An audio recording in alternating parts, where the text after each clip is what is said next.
Brought to you by TechnoSpark 20 series smartphones. I'm superhuman.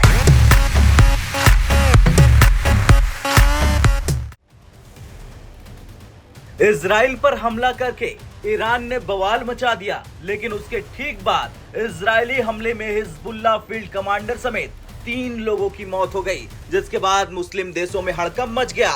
और फिर क्या था, दुनिया के अलग अलग मुस्लिम देशों के बयान सामने आने लगे इजराइल ईरान को लेकर। सबसे पहले बात करते हैं भारत के पड़ोसी और आतंकवाद परस्त मुल्क पाकिस्तान की। तो पाकिस्तानी विदेश मंत्रालय ने एक बयान जारी करते हुए कहा कि मिडिल ईस्ट के हालिया घटनाक्रम पर पाकिस्तान गहरी चिंता व्यक्त करता है। 2 अप्रैल 2024 को सीरिया में ईरानी दूतावास पर हमले को पाकिस्तान ने पहले ही अस्थिर क्षेत्र में एक बड़ी घटना बताया था। मुस्लिम देश कतर के विदेश मंत्रालय ने बयान जारी करते हुए कहा कि मिडिल ईस्ट के हालिया घटनाक्रम पर कतर गहरी चिंता व्यक्त करता है और सभी पक्षों से तनाव को रोकने और शांति बहाल करने के लिए अधिक से अधिक संयम बरतने का आह्वान करता है। क्षेत्र में तनाव को कम करने और स्थिति को नियंत्रण में लाने के लिए कतर अंतर्राष्ट्रीय समुदाय से तत्काल कदम उठाए जाने का आग्रह करता है।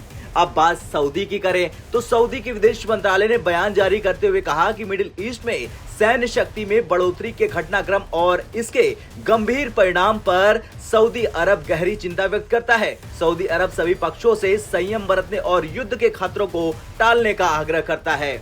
अब बात आती है पाकिस्तान के गहरे दोस्त तुर्की की। तो तुर्की के राजनयिक सूत्रों ने समाचार एजेंसी रॉयटर्स से बात करते हुए कहा कि इजराइल पर ईरान के हमले के बाद तुर्की के विदेश मंत्री हकन फिदान ने ईरान के विदेश मंत्री को फोन किया है। इस दौरान फिदान ने ईरानी विदेश मंत्री को बताया कि तुर्की नहीं चाहता कि इजराइल के खिलाफ ड्रोन और मिसाइल हमले के बाद मिडिल ईस्ट रीजन में और तनाव बढ़े। अब बात करते हैं यमन के हुती विद्रोही समूहों की।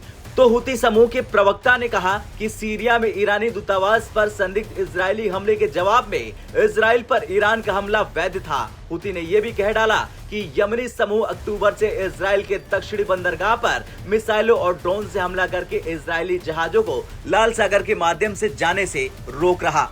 अब बात मलेशिया के प्रधानमंत्री अनवर इब्राहिम की करें तो उन्होंने इस पर कहा है कि सीरिया में ईरानी दूतावास पर हमला कर इजरायली सरकार द्वारा अंतर्राष्ट्रीय कानूनों का उल्लंघन किया गया है। अब आखिरी में बात लेबनान के हिजबुल्लाह संगठन की करें तो हिजबुल्लाह ने एक बयान जारी करते हुए इजराइल पर ईरान के हमले की प्रशंसा की और इसे साहसिक कदम बताया। ईरान समर्थित हिजबुल्लाह ने यह भी कहा कि ईरान ने धमकी और दबाव के बावजूद अपने कानूनी अधिकार का इस्तेमाल किया। खैर कुछ भी हो, लेकिन यही था मुस्लिम देशों का वो बयान जिसे सुनकर इस वक्त दुनिया में हड़कंप मचा है। आपका क्या कुछ कहना है, कमेंट कर जरूर बताएं।